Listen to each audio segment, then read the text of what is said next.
नमस्कार. मी डॉक्टर सुधीर अनंत काटे. काहीतरी कारणांमुळे शाळेला अचानक सुट्टी दिलेली. त्यामुळे शाळेत जाऊन परत आलेल्या साऱ्या मुलांप्रमाणे यालाही आनंदाचं उधाण आलेलं. आल्यापासून त्याच्या पायाला स्थिरता अशी नव्हती. सारखं हुंदडणं चाललेलं.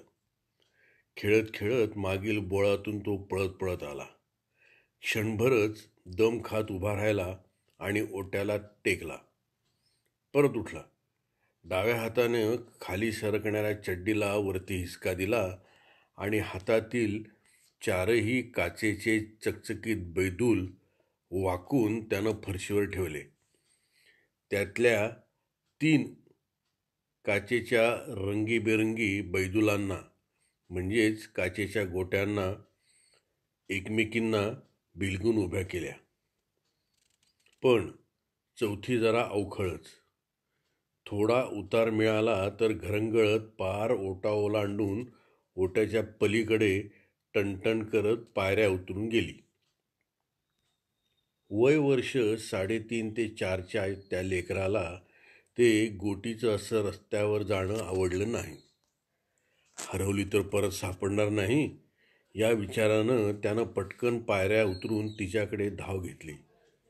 पण वरच्या तिघींचं काय या शंकेने त्याने परत दुसऱ्या पायरीवरूनच पाठ फिरवली आणि ते 3ही बैदूल म्हणजे काचेच्या गोट्या खिशात टाकल्या. परत चड्डीला दोन्ही हातांनी वरच्या बाजूला हिसका दिला आणि पटापट परंतु सावधानतेने पायऱ्या उतरला. मातीनं मळलेली गोटी उचलली. तिला नीट न्याहाळलं. तिचा पूर्वीचा पारदर्शी चकाकणारा पिवळा केशरी रंग जाऊन तो मलिन झाला होता. त्यानं खूप घासून घासून तिला स्वच्छ करायचा प्रयत्न केला. ती काचेची गोटी दोन्ही तळहातात धरून चोळली. ती थोडी चकाकली पण पूर्वीसारखी खुलली नाही. म्हणून शर्टाचा पुढचा कोपरा पकडून वरती केला. त्यात ही गोटी ठेवली. चांगलं दोन्ही हातांनी चोळलं. परत आधीसारखी चकचकीत झाली. मलिन झालेल्या त्या बैदुलामुळे आलेला विषण्णतेचा चेहऱ्यावरील भाव चमकणारी गोटी पाहून क्षणात नाहीसा झाला. शर्टाचा कोपरा मात्र मातीच्या डागाने मलिन झाला. हातातील त्या अपूर्व खेळण्याकडे बैदुलाकडे अत्यानंदाने पाहता पाहता बालसुलभ प्रवृत्तीप्रमाणे त्या डागाकडे साहजिकच दुर्लक्ष झालं. परत चड्डी सावरत सावरत ओट्यावर आला. दोन्ही हात जवळ घेऊन ओंजळ केली. त्यातील 4ही बैदूल परत डोळे भरून पाहिले. तो त्याचा एकट्याचा खजिना होता, जिंकून मिळवलेला. पुन्हा त्या गोट्या एकमेकांशेजारी जमिनीवर ठेवल्या आणि ओंजळ पालथी त्यांच्यावर ठेवली. आता चौथीही तिघींना बिलगून उभी राहिली. तिला भावणारा पालत्या हाताच्या ओंजळीतून मायेचा प्रेमाचा स्पर्श अंगावरून फिरावयास हवा होता. त्यानं अलगद त्यातील त्याच्या आवडीची गोटी उचलली. पायऱ्या उतरून खाली आला. डावा पाय पुढे उजवा मागे अशा स्थितीत उभा राहिला. तर्जनी आणि अंगठ्यात एक गोटी पकडली. डोळ्यासमोर तिला धरत नेम साधला. चड्डीला परत एकदा सावरलं आणि गोटी लक्ष्यावर सोडली. पहिल्याच फटक्यात 3ही गोट्या 3 दिशेला पांगल्या. पहिलाच नेम अचूक लागला. त्यानं बेभान होऊन जागीच 2-3 उड्या मारल्या. आज बऱ्याच दिवसांनी निखळ आनंदाचे, निस्वार्थी मनाचे, बाल्यातील देवत्वाचे, सात्विक शैशवाचे, मांगल्याचे पदस्पर्श झाल्याने त्या नाजूक पावलाखालील मातीही आनंदाचं उधाण येऊन हवेत उधळल्या गेली. तेवढ्यात आई लगबगीने शोधत आली. लाडक्या बाळमहाशयांचा बैदुलाचा गोट्यांचा डाव रंगात आलेला. साहजिकच तहानभूक नसणार हे त्या माऊलीला उमजलं. काहीतरी खाईल या विचाराने केळी घेऊन ती आलेली रागावल्याचा लटका आविर्भाव करून आधी खा आणि मग खेळ असं सांगून ती परत फिरली. त्यानं डाव्या हातानं केळ पकडलं. उजव्या हातानं केळीचं एक साल काढलं. लांब रस्त्यावर फेकलं. रस्त्याच्या मध्यावर ते पडलं. दुसरं काढलं.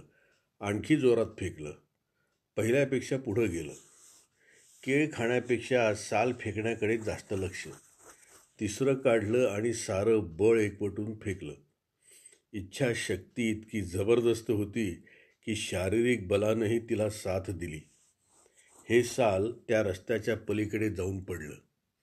आनंदानं, अभिमानानं त्या चिमुकल्याचा ऊर भरून आला. तो चेहऱ्यावरून भिरभिरणाऱ्या डोळ्यातून ओसंडू लागला. पुढच्या चौकात वाजंत्री वाजू लागली. काहीतरी मंगल कार्य असावं. हा क्षणभर स्तब्ध झाला. गोट्या परत खिशात ठेवल्या, कानोसा घेतला आणि चौकाच्या रोखाने पळत सुटला. वाजंत्रीवाल्यापाशी पोहोचला. क्षणभरच थांबला. त्याचे पाय तालाचा वेध घेत होते. क्षणात तालाशी समरस होऊन हातांना हवेत फिरवून नाचू लागला. वाजंत्रीवाल्यालाही कौतुक वाटलं. त्या ताशाच्या ठेक्याबरोबर हा तल्लीन होऊन नाचत होता. नाचता नाचता त्याच्या घसरणाऱ्या चड्डीचं त्याला भान नव्हतं. सुदैवाने ती कमरेला ठराविक ठिकाणी अडकून राहिलेली. हा आनंदानं, उत्साहानं नाचत होता. साध्या साध्या गोष्टीतूनही भरपूर आनंद मिळवता येतो. मन रमवता येतं. ते सुद्धा तहान भूक ही अत्यावश्यक गरज विसरून. म्हणूनच म्हणत असतील का, लहानपण देगा देवा. चारोळी. थंडीत धुक्यानं वारा, थंडीत धुक्यानं वारा, पुरता कुडकुडत वैतागलेला, पुरता कुडकुडत वैतागलेला. थंडीत धुक्यानं वारा, पुरता कुडकुडत वैतागलेला. पालवी पाकळी कळी, साऱ्यांना आतुर भेटण्याला. पालवी पाकळी कळी, साऱ्यांना आतुर भेटण्याला.